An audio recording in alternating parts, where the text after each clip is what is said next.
This conference will now be recorded. And now you can hear the real talk. Yeah. I was asked a while back to do a sort of update on where we are with Tram Train and where it might be going in the future. So the title, I hope, says it all. And just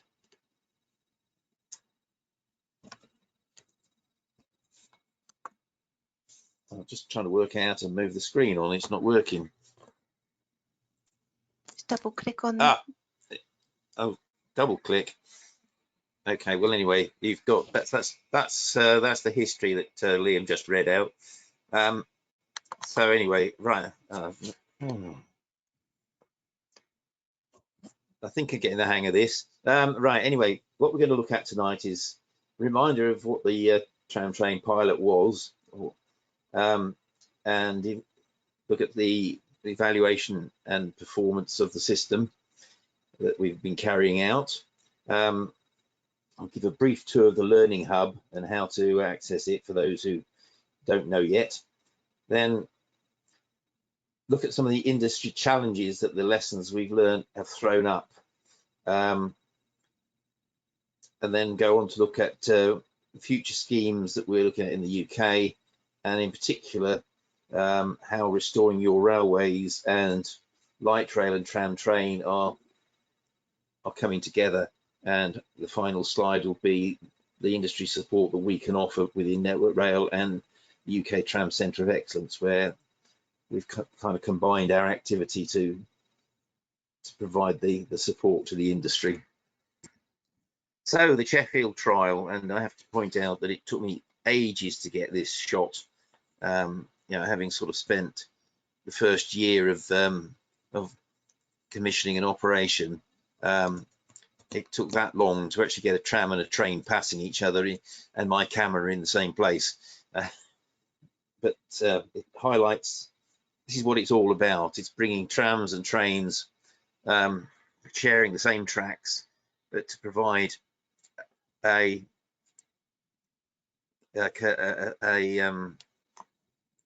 think the best word is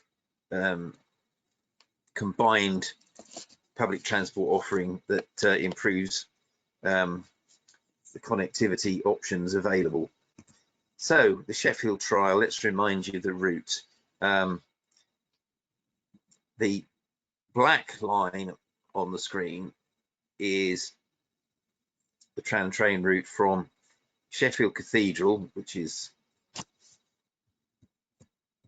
here, to Rotherham Park Gate here, and it leaves the tramway at Meadowhall south of Tinsley tram stop on the yellow route, and joins initially a Network Rail freight line and then the passenger line through Rotherham Central.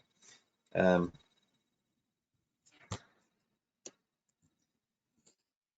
some milestones in the commissioning process. Rather than give you a whole breakdown of the project, gone from the commissioning point, because that's when things really started to happen. Much of the preceding time was working out what we were supposed to do and how to do it. And I know many people have said, well, it took a long time, didn't it? But if you ask other people, you know, who've introduced tram trains, we were also told you did quite well quick. And I have to remind people too, it was a trial, so therefore much of what we did was designed to hopefully prevent other people making mistakes. So any consultant that tells you that tram train is too expensive because of Sheffield is lying.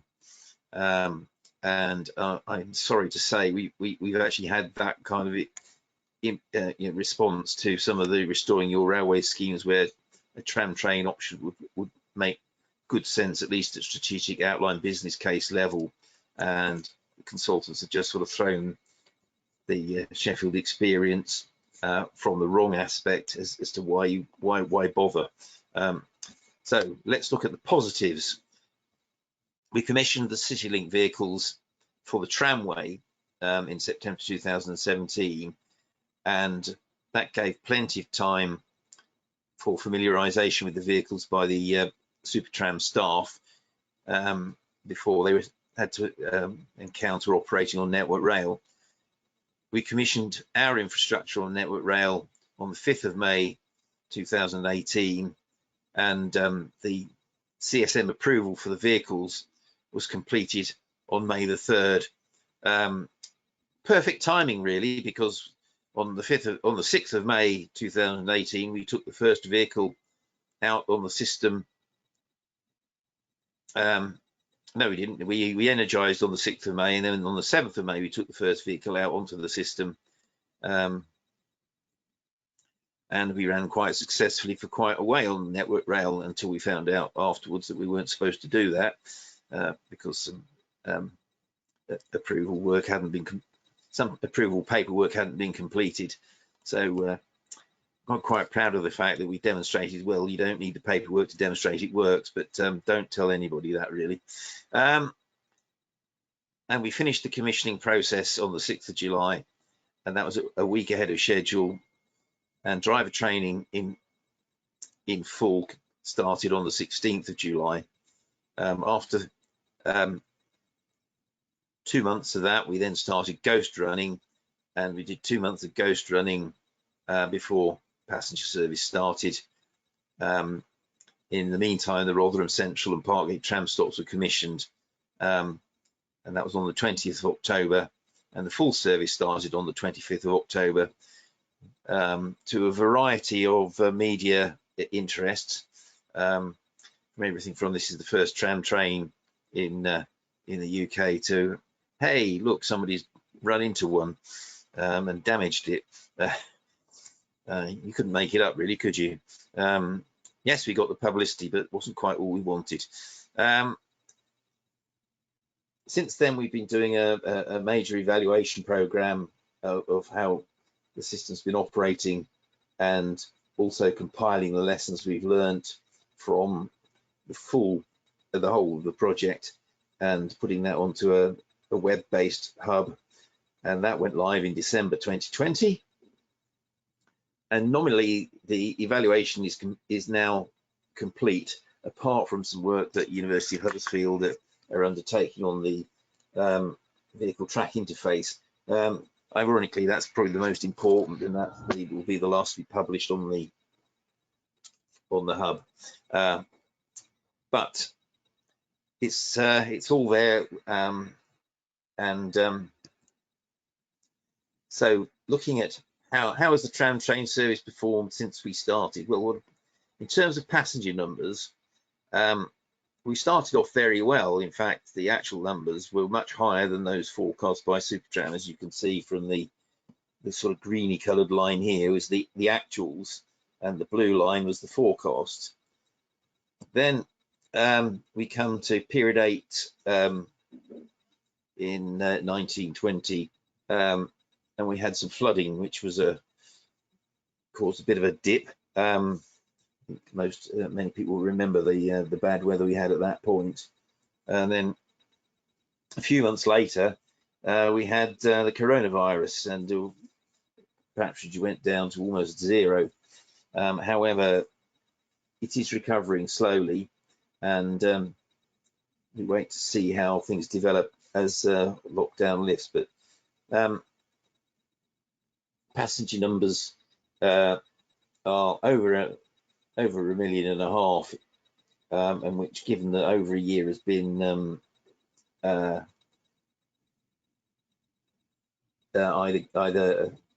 affected by floods or the pandemic, it's pretty. I mean, we passed the million before the first year of service had finished, and I think had things carried on as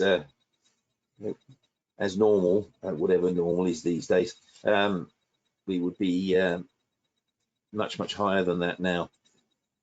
But from the passenger perspective, the service did what it was supposed to do. It attracted passengers, and it received from them in its first few months of operation 100% passenger satisfaction result in the passenger focus survey. Not many operators can say that. It's obviously dropped a bit since then, but you know, it's hardly surprising, you know, given the events that we've had. The service performance, I'm not going to go to that in detail, but that's the sort of standard Network Rail performance analysis of number of trips run, number which were not early departing and not late. And as you can see, the figures are all up in the sort of 90s to 100%. Again, highlighting some very, very good performance by the operation. And looking at it from a slightly different perspective, this shows you that over a period of one period, the number of 100% daily trips run is high, and where there were reasons for problems, these have been highlighted, and as you can see at the bottom, it says period 11th, 13th, 12th of February 2021 to the 15th of February 2021, planned engineering works on Network Rail tram train service between Tinsley and Parkgate was suspended, and that was part of the recontrol signalling work for Woodburn Junction. And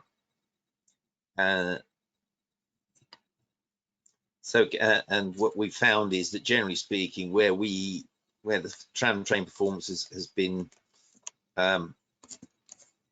sort of affected is usually by late running mainline trains.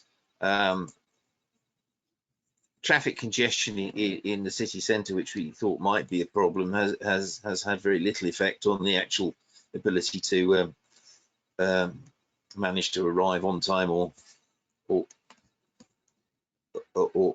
present to Network Rail to fulfil your path. We do have processes in place to manage that, but fortunately we haven't had to put them in place very often. One of the biggest issues we probably had outside flooding was how to deal with ice on the overhead, and we've overcome that by running icebreaker trams, but it did cause some problems which required us to put to the test of recovering tram trains with locomotives to full effect. And I'm pleased to say all these things work. But how about the wider benefits, the social benefits? Well, it's given improved connectivity between Sheffield and Rotherham because it offers an alternative service connecting those two locations. And along with that, it gives improved access to Sheffield city centre, and it's provided new journey opportunities to the Don Valley attractions, such as Sheffield Arena, and also to Parkgate Shopping Centre. It's also enabled us to provide new park and ride opportunities for commuting into Sheffield.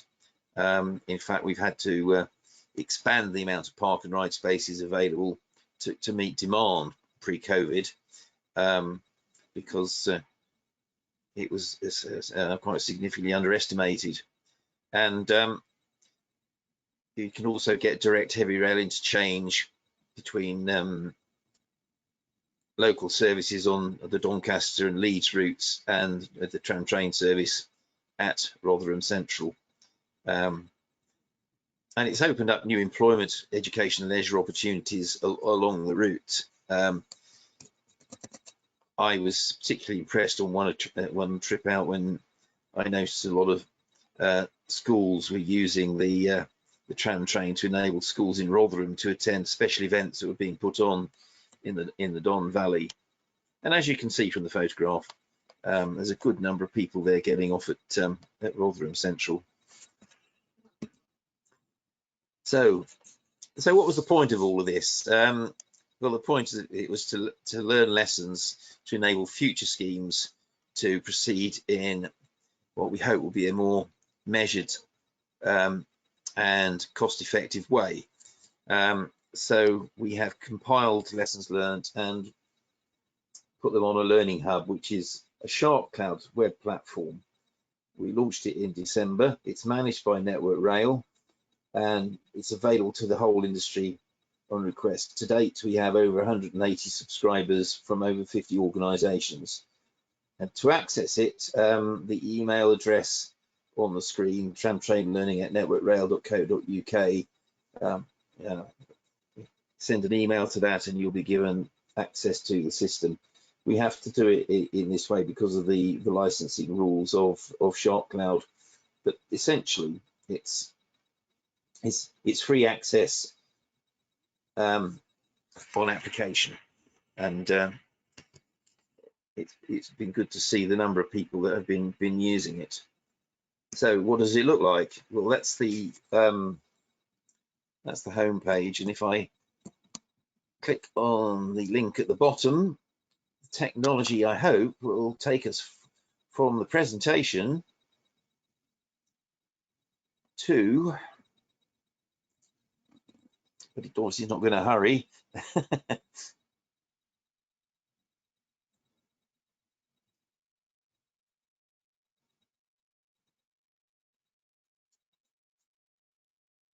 This did work earlier. Oh dear, what's it going to do now? Page unresponsive. Ah, this I'm hoping is we're getting there.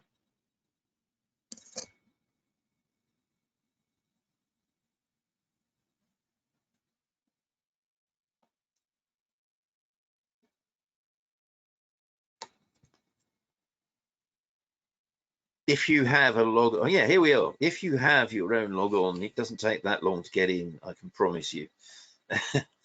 I think something about these online, these presentations through these virtual systems, it doesn't always do your broadband a lot of good. Hopefully though. So anyway, here's the home page which you come to, and you've got a number of options to navigate the site. You can look at project description, the learning themes, the scheme evaluation. There's a media library with lots of videos and pictures for those who like that sort of thing. Then there's something on the governance structure of the project, and a help page if you get stuck. We have to have a disclaimer to say that basically it's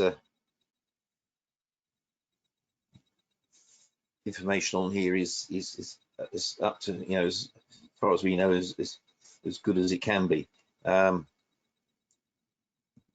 So anyway, we'll just show you one or two things that are on here. So going to the learning themes.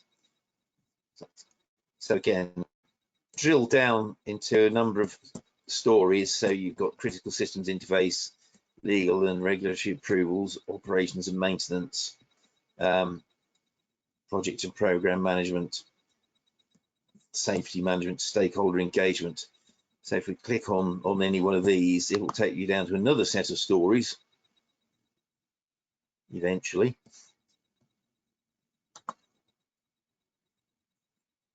So under critical systems interface, you've got electrification and power, product approvals, real-time passenger information, station design, stray current, gauge and clearance. So as you can see, there's a very wide range of topics that come on, under each story. We've tried to make this as comprehensive as possible, and you should be able to then go down into the next level of these. Yeah, and then at this point you get access to what we call our learning log and supporting documentation. So this is where you can get the real detail of what we did, why we did it, and what we learnt from it. So as you can see from the station design, issues like trespass protection, the platform train interface, managing to get the PRM right, and so on. So there's enough to keep you occupied on most of these subjects for hours, and I think it's very important. I think it's demonstrated it's been a success, and so I hope people, if you haven't already taken advantage of it, you'll sign up and spend time on it. The good thing is that once you spend time on it, and you can then we're always willing to happy to answer any questions you have in more detail in person. But clearly, this is how one of the ways to start. I won't say how to do a tram train project from start to finish, but it will certainly give you most of the things you need to consider and the ways in which you would potentially consider doing it with a view in the long term to recognizing that your situation will always be unique, but the principle will apply. So I shall leave that there and head back to the presentation.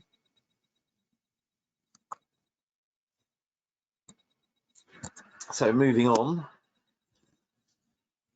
obviously, having put all that together, we identified that there are a lot of industry challenges that have come out in terms of lessons learned and things that we would want to see looked at in more detail in the future. And this is, the challenge to new schemes. We're in the process of actually following the Railway Industry Association event before Christmas. We're in the process of putting a number of challenge statements out to the industry, and they will cover subjects such as those on this list here, like the vehicle track interface, low-cost track design, gauging, platform train interface, traction power, OLE versus catenary free, and someone might say, well, what about hydrogen? Well, that's an interesting one. And the light and heavy rail interfaces, operation signaling and information. All of these things need to be considered carefully, because if some of the basic principles are kind of not thought through, you can end up adding a lot of costs for no good reason.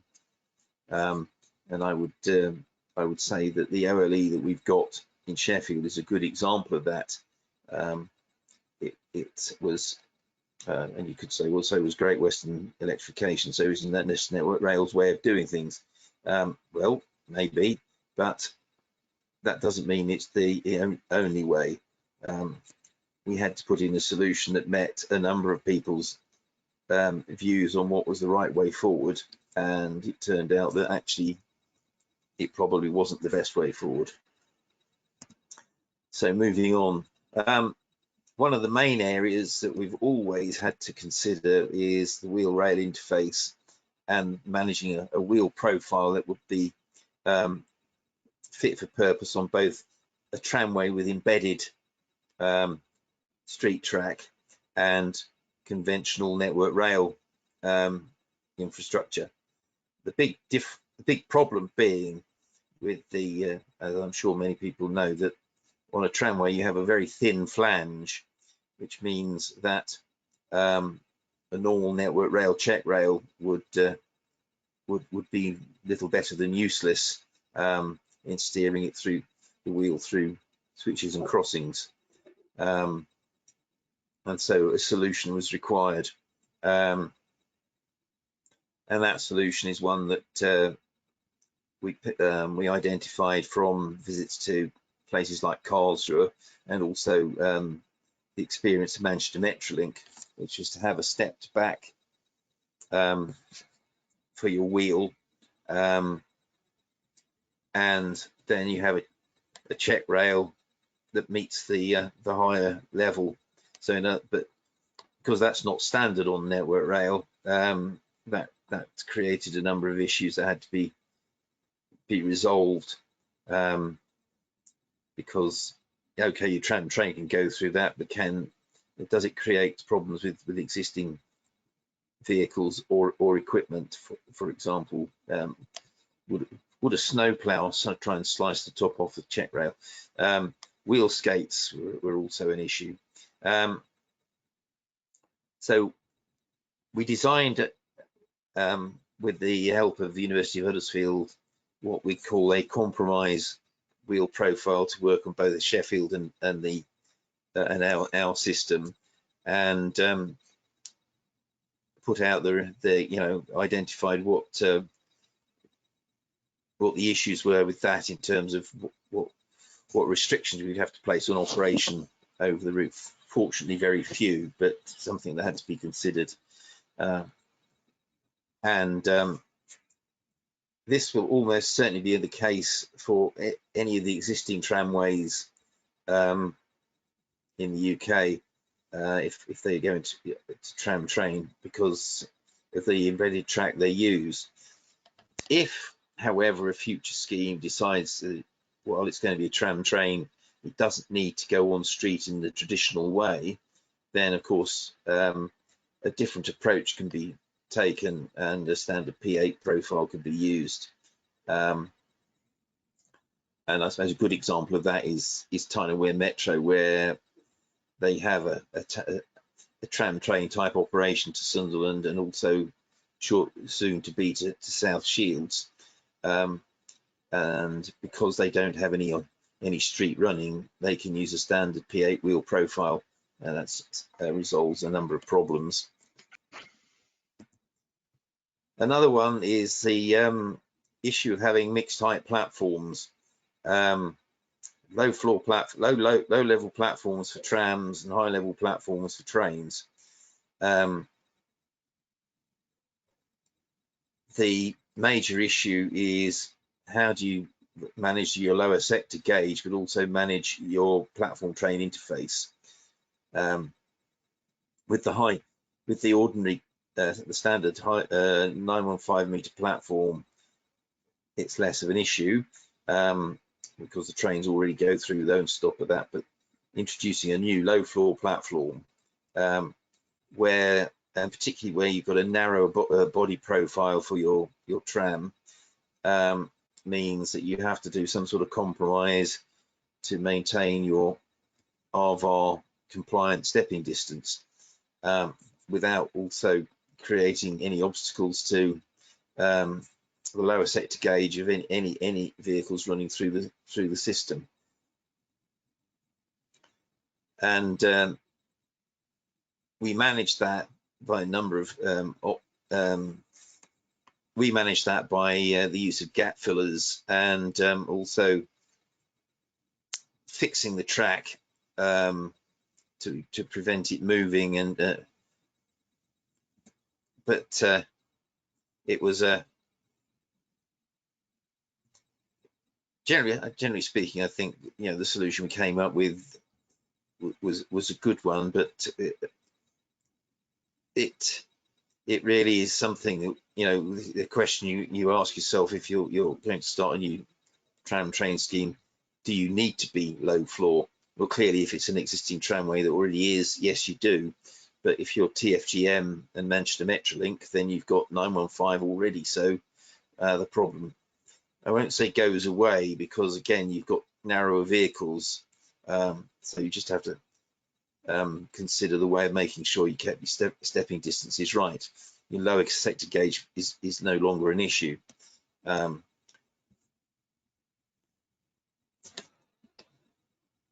Then there's traction power, as I say. As you can see, that probably looks over engineered for a tramway. However, having decided that we were going to go for 750 volt DC rather than a short section of 25 kV, which would probably be not been cost effective. It was felt, particularly by the DfT, that we should be going for a system that could be upgraded if the electrification of the Transpennine routes went ahead. And as that was something that was on and off like a yo-yo, it was eventually decided that we'd go for a Series 2 design OLE, but for 750 volt DC and at 25 kV compatible insulators. And the other question we then had, and obviously with the appropriate signaling immunization to manage the EMF stray current potential interference with signaling that comes with DC electrification. The other question we had to answer was, how do we meet the power requirements for the service to be operated?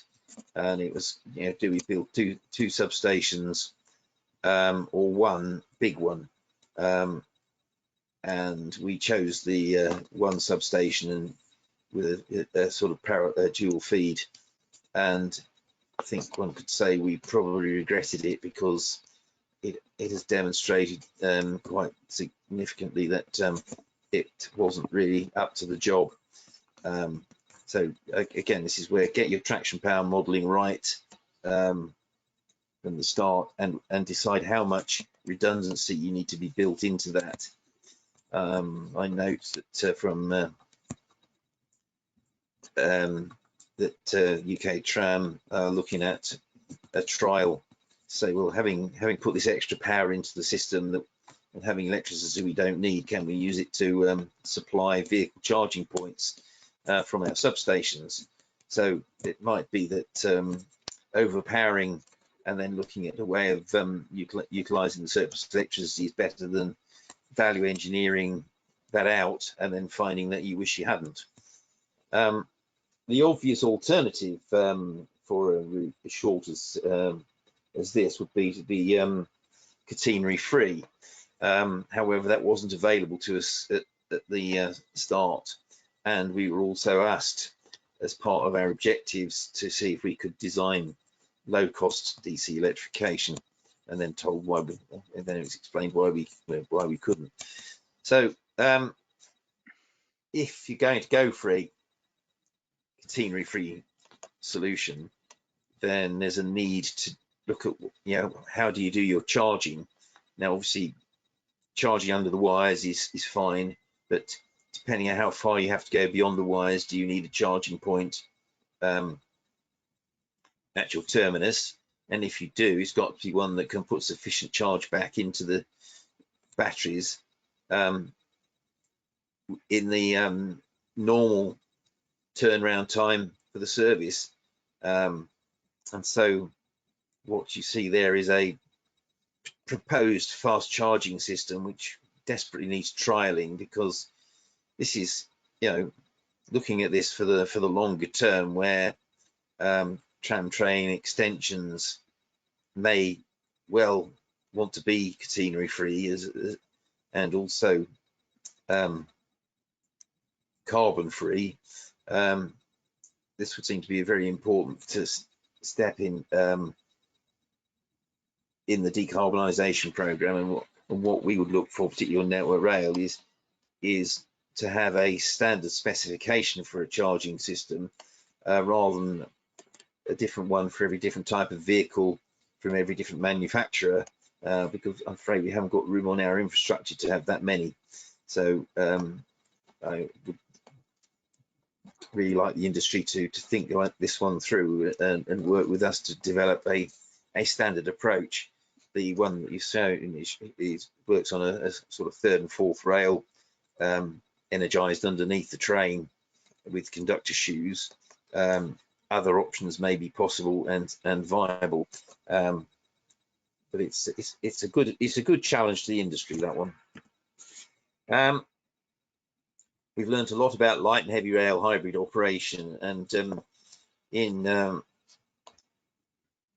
you know, looking at how we manage the boundaries, and in doing so, we spent a bit of time this last few months talking to the Aarhusletbane system in Denmark, as it's one of the most recent European examples of tram train operation, and where a number of similarities to the issues that we have experienced were also common, and so there was a lot of common ground to discuss.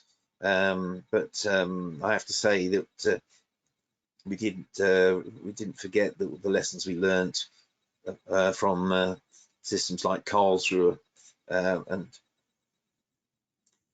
it's important to sort of understand what the differences between each side of the boundary is. So are you moving from a fully light rail situation with line of sight, or a regional metro with metro style signaling, and how do you manage the boundaries and identifying your vehicles to prevent things like wrong routing.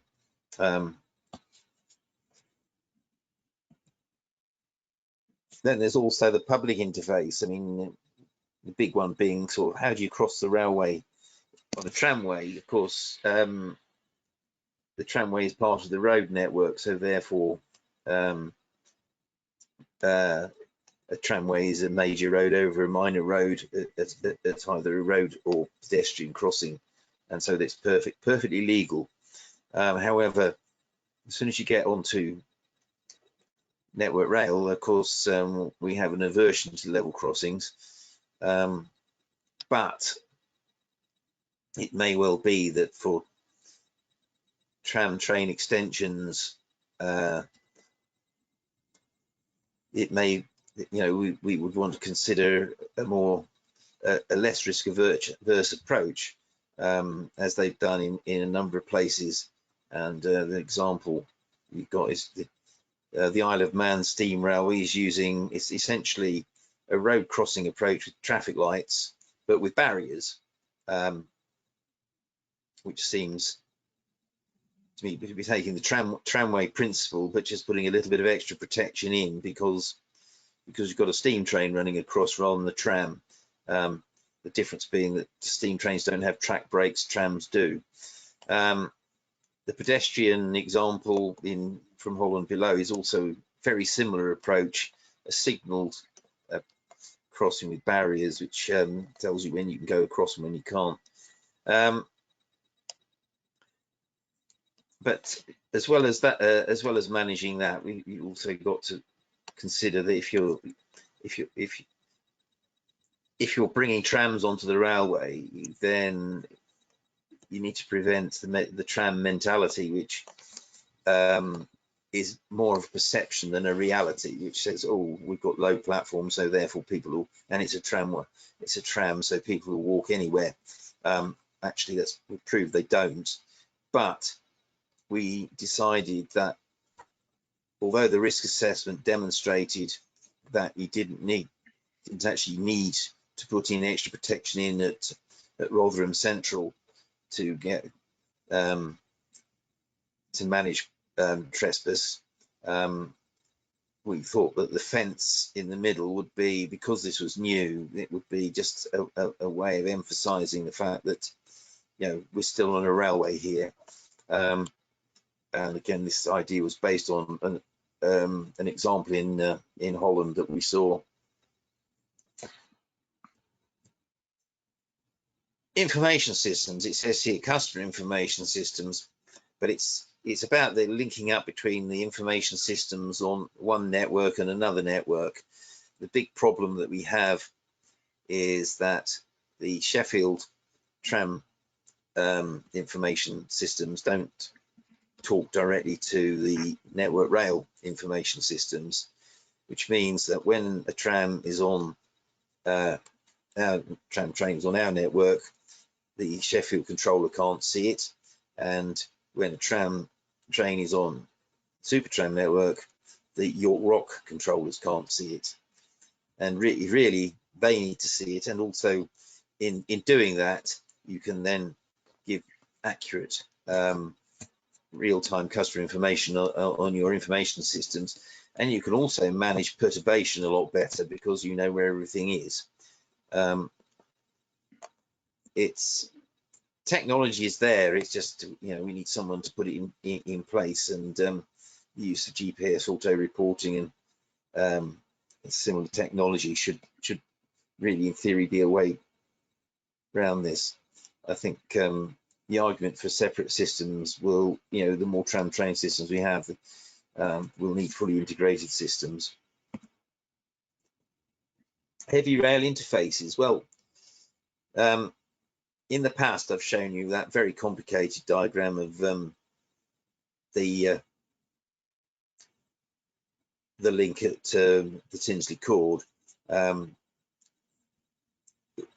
Reality is we want to simplify that. So if you look at the park gate option, where you're coming from the railway onto a short section of tramway, so you're transferring from one set of rules to the other, but you have a mechanism by which you can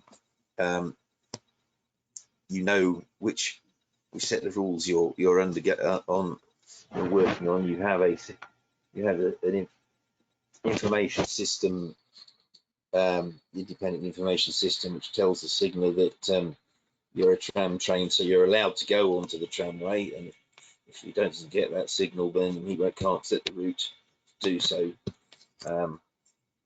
It's keeping it nice and simple, and to come back onto from the tramway to network rail, you just effectively do a tram ready to start. And if you look at the bottom, there's a Metrolink boundary where actually you've got a tram ready to start marker, which leads to a signal which grants access to navigation road, and it doesn't require any sort of complex boundary management. And I think, you know, the more we can aspire to that, the better. On the other hand, we could do something even more interesting, which is the pictures on the left, which is the Skyfall project, where we're looking to create a rail sharing clearway complex to avoid the council having to pay lots of money to repair a rock face, and a number of ways of dealing with that, which I'll come on to in a bit, because it's a fascinating project. And here it is. So I'll just get to click the. So as you can see, this is the most complicated option, with full barriers and number plate recognition, but you can simplify it to simple traffic lights, and also have the you know, cars following the trains, you know, operating as a tramway. What this is partly to demonstrate is that we have the capability to do this simulation, which would enable similar situations, or links between tramways and railways to be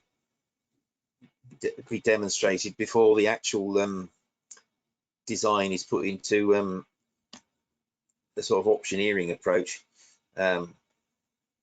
I have to say, my colleague Alex Dodds has done most of this. The reason we've been working on this one is that you've got a very narrow stretch of road and rail parallel to a very deep lock, and some very unstable rock faces. And if by creating this shared approach, which I hope the captions are explaining reasonably well, you could reduce the cost of repairs without, and also it would also create an interesting opportunity to potentially revamp the type of service on the line to Calais, utilising nice sort of large window, sort of, if you like, almost observation car trams, rather than sort of class 158s with what I call not particularly good windows, or indeed some of the more modern rolling stock, which has even worse windows, particularly when it comes to where you put the seats. So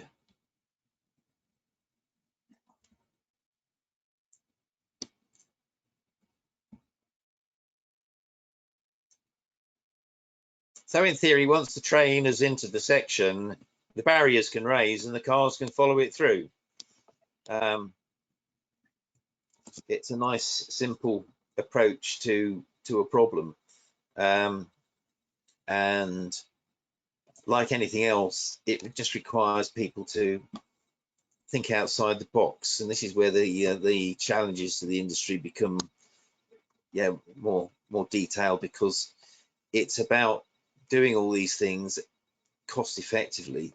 So if you're going to go for trespass management, let's look at sensible solutions. A fence is relatively cheap, even if you whereas a lot of the other options that are probably put forward can send the costs soaring.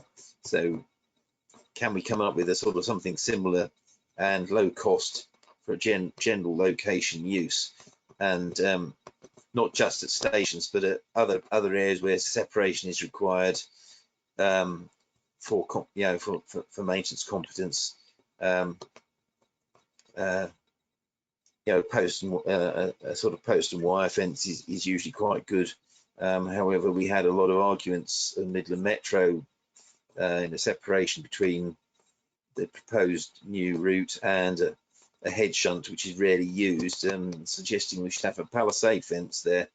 To be perfectly honest, well, what was the benefit of spending all that money on that fence where there was no trespass risk to anybody particularly, but we had to do something, mainly because we didn't want the metro people to have full PTS competence to maintain the metro alongside a disused siding, which may be required at some point in the future. So yes, that's important, and we should be using this as an opportunity to request engagement to help revitalise urban transport. And this is where restoring your railways, which we'll be looking at in a minute, which is and the use of bodies like the UK Tram Centre of Excellence, which can provide initial no cost or low cost consultation to guide people through, or actually outside the box thinking, like the Hydro and Skyfall project, working with these people to challenge, shall we say, conventional thinking in our headquarters at Milton Keynes would be that the tram, low platforms are, you need to build a wall between the, because people run all over the railway, but if you go to Sheffield Supertram on their ballasted sections, you don't find people wandering all over those. So we need to educate people. We need to get people to think in a different way. Then there's some practical things. If they're going to have to put raised check rails in, can we design a wheelscape, for example, that's compatible? It might be a big jump from the themes are jumping about a bit here, but these are things that we just came up with for the RIA conference. But designing a new wheelscape may be one solution. Another solution might be, can you find a cost-effective alternative to raised check rails? We know that swing nose crossings would be an alternative solution, but can they be implemented cost-effectively? When it comes to sort of doing something like the Skyfall project, can we come up with a road, rail, track bed and foundation that is cost effective? And that may be also quite something that would be useful for interfaces as well. And the low-cost hybrid modular signalling is another important thing, particularly where metros may want to have a shared links with heavy rail. And then designing a station cost effectively. I mean, the current cost of stations on the railway is, I think, mind-blowingly over the top. And if you're going to bring in tram train, we just can't go on like that. So can we have a cost-effective DDA compliant crossings and footbridges, or do we go for do we reintroduce safely managed barrow crossings on routes that are only used by tram train vehicles and occasional other train? Can we make the platform train interface, again, can we make that cost effective? And essentially the additional fixtures and fittings, we should be able to produce in my view, we should be able to produce a tram train stop for under £1 million, not the 20 million plus that a current station, 2 platform station, is costing. There is something desperately wrong with our industry, and if we are going to be able to provide a solution to change people's habits in terms of getting out of cars, then we've got to make rail much more competitive in terms of its construction costs. So, with all that sort of in mind, what's happening next with tram train? Well, the technology and the operation process have been proved, I think, and the trial objectives were well and truly met. And on top of that, we are now in the process of developing urban rail standards that go with this. This is something that has been, I suppose, slow on the uptake, but is moving at an increasing pace. But it's a large task, and what we do need to do in the meantime is to agree some interim guidance notes to prevent people coming up with the situation that we've had with the tramways, where we've all been theoretically working to the same German standards, but we've all managed to interpret them in a different way. So there's no 2 compatible systems in the country. We need to get around that one. And having sorted all that out, then hopefully the new schemes on this list will be able to proceed effectively. And this is not a complete list by any stretch of the imagination, but these are some of the, if you like, front runners, and TFGM being at the top of the list with their Pathfinder schemes, and also the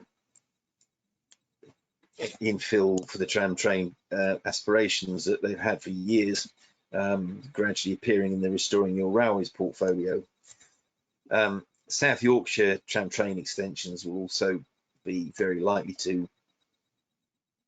proceed as part of the Northern Power Rail, whatever it's called this week, aspirations.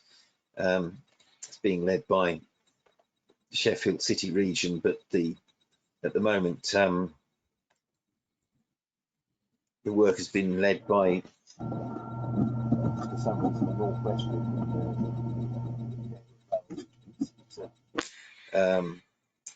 We've had some interesting times trying to remind them how to do a tram train project.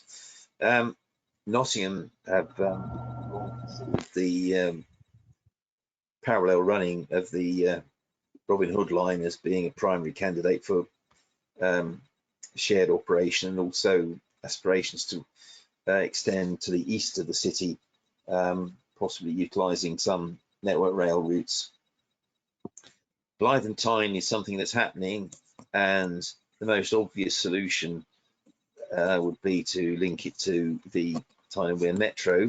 The political side of that is less clear, but if you were to examine that, it's obvious, and my colleague Alex is working hard to try and keep that on the table. In the West Midlands, in the longer term, West Midlands Metro will almost certainly end up with some tram train options. And in Scotland, we've put forward a very strong case for the reopening of the St Andrews branch as a tram train option, for two reasons. One is to allow mainline trains to bring people in from Edinburgh Airport to the university and the golf club, but also to provide some local services which would enable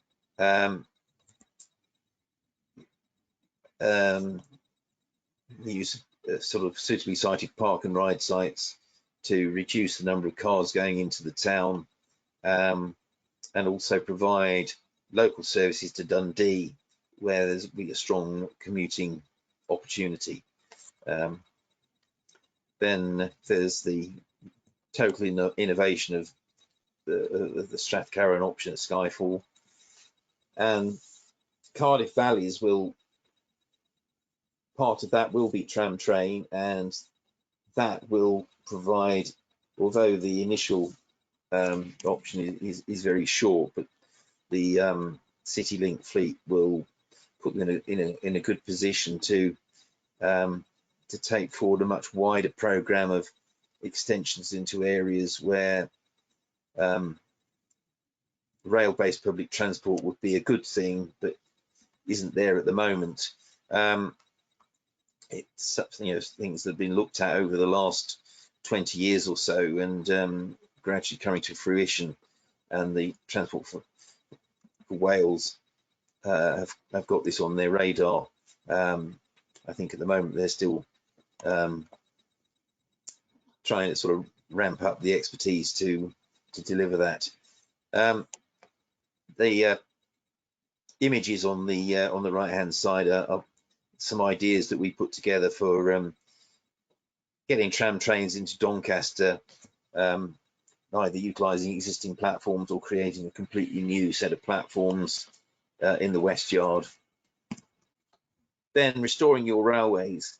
The DFT had put in their brief that the scheme should explore a wide range of modes, and it should include tram, train, light rail, metro and VLR, as well as standard heavy rail. They could even consider BRT, but quite frankly, for many of the options that are on the table, even that wouldn't be a goer. Sorry, Ian. Sorry to interrupt. Could I just give you a quick 5-minute warning? This is pretty much the last slide, so you'll. Great, thank you. So potential schemes that we've engaged with: Isle of Wight, the Metrolink orbital routes, Ludgershall, Cirencester, Wisbech, and the Fylde Peninsula.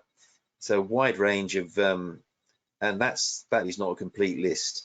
So we have a big opportunity working with UK Tram to develop these, and the picture shows some ideas we had for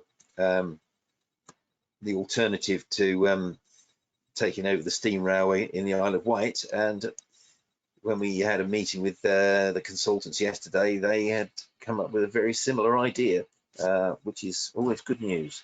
So where do you get support? Well, you get it from me and the technical authority and Network Rail, or you can go through the system operator, light rail knowledge team of Simon Coulthard and Alex Dodds, or you can go direct to the Centre of Excellence, Colin Roby, as this presentation will be available to you all after the meeting.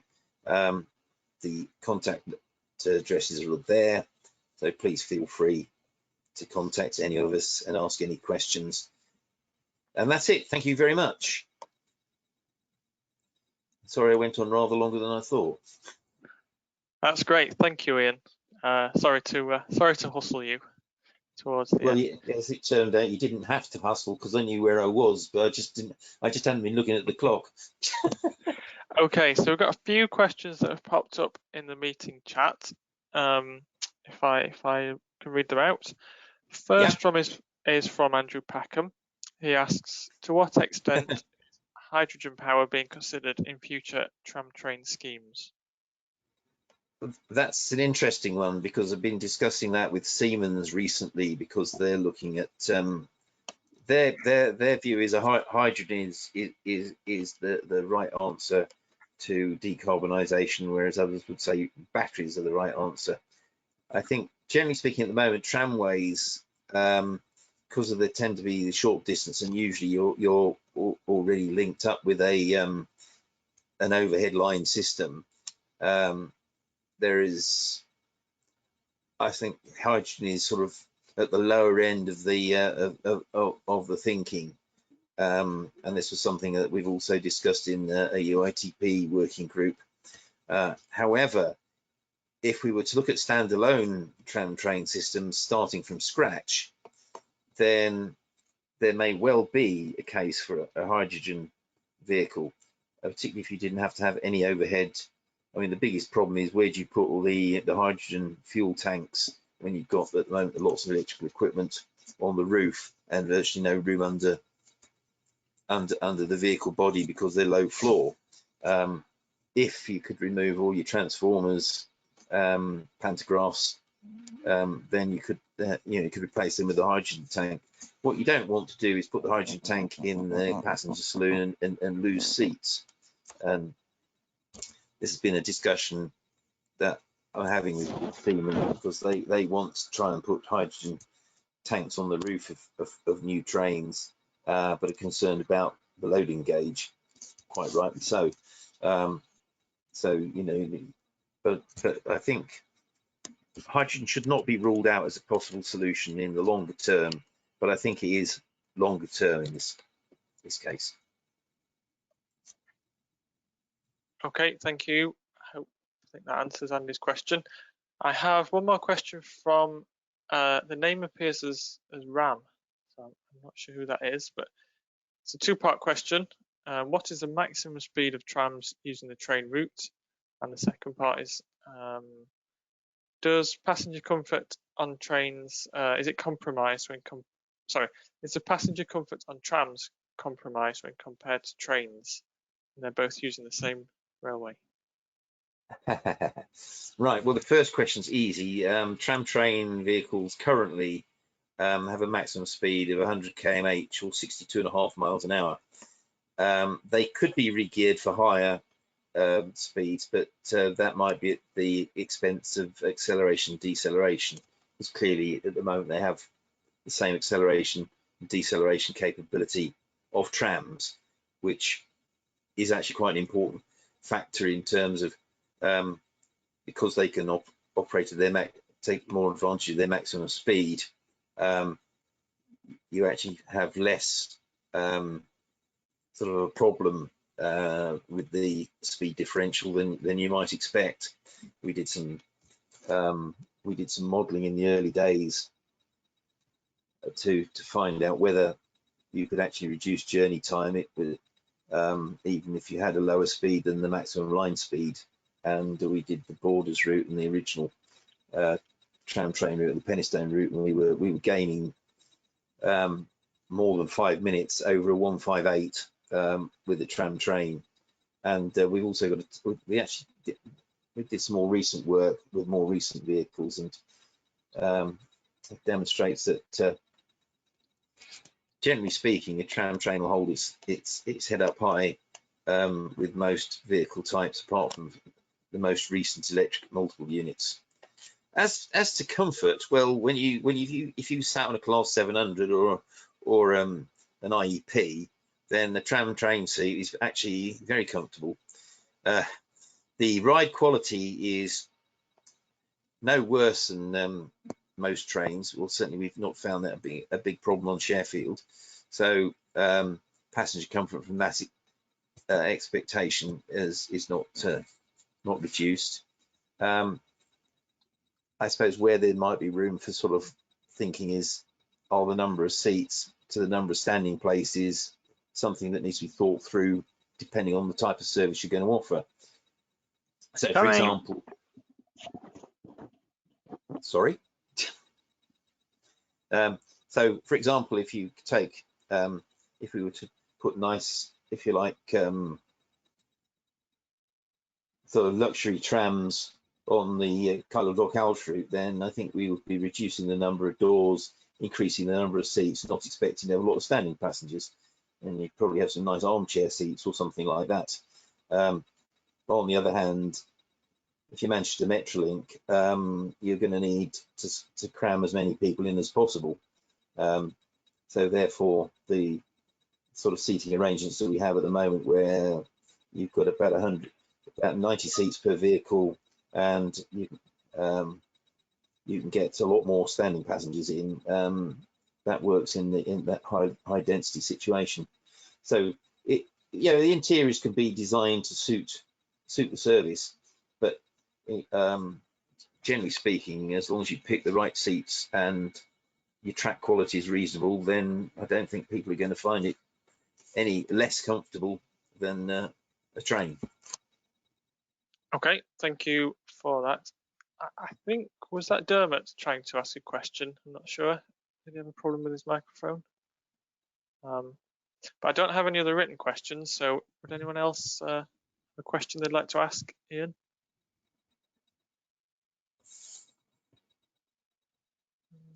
No, it doesn't sound like it. So I've either bored them completely or sent them to sleep, or they're all desperate for their tea. I don't know. Can I invite Andy Packham, who's kindly offered to propose a vote of thanks? Yeah, can you hear me? Can. Yes, yeah. Right, well, thank you, Ian. First thing to say is much of the talk that Ian gave is actually the stuff about the Sheffield Tram anyway. Much of that is captured in a really excellent paper that Ian submitted and had published in the PWI Journal in January 2020. So if you want to find out more, go and have a look at that. It starts on page 40 and it's 7 pages long. But yeah, just to say, Ian, you started out sort of emphasising that the Sheffield Tram was a trial, and therefore there were some hurdles to overcome, some obstacles to address, and a large part of what you did at the front end of the talk was to talk about the lessons that have been learned. And you showed the learning hub that was captured through Sharp Cloud, and that looked really quite powerful. I don't know if that's used for other projects, but clearly this is exactly the sort of thing that people should be doing to learn lessons, not make the same mistakes again, and will lead to quicker projects in the future that are delivered more cost effectively. You also talked quite a bit about some of the technical solutions that had been arrived at. I thought the business of the raised check rail and the recessed flange back for the tram wheels, that was particularly interesting to me. So there's a whole section on that which I thought was good. And then you spent quite a lot of time talking about what the cost effectiveness challenges are for the future if we want to do more of these types of schemes. And there are definitely things to overcome. You sort of threw the gauntlet down really there for asking people how they might consider doing things in different ways that were going to be more cost effective. And that's the sort of thing that everybody really should be thinking about in the industry, making our offering not just extremely safe, but also cost effective as well. That's really what we need. So it's a good thing. And you also spent some time talking about quite a plethora, actually, by the end of it, of other potential schemes. You mentioned the Skyfall scheme, which, gosh, what a privilege it would be to work on that by the side of Strathcarron. It's so beautiful up there. But many others as well, including a number of railways that might be restored, which is increasingly a bit of a theme these days. So overall, Ian, really interesting talk. Thank you for giving it. And I'd like to suggest that everybody sort of unmutes their microphone if they're able to do that, and we give Ian a bit of a round of applause for his talk. Thanks very much, then.